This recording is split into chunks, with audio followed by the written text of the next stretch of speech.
Так, дорогі українці, шановні земляки, ворог прийшов на нашу землю подло, коварно, ховаючись за санітарними машинами.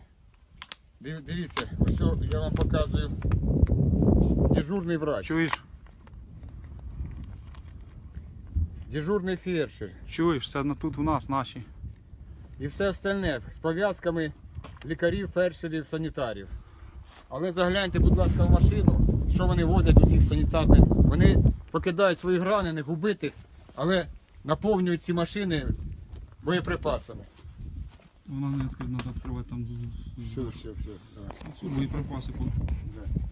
Зараз я вам покажу, з чим вони хочуть нас накормити. Оце вони їдять, дивіться. Це вони їдять солодощі, але нас хочуть накормити оцими всіми снарядами. Це підло. Це називається фугасно-осколочний, уменьшений. Сняв там завозу того.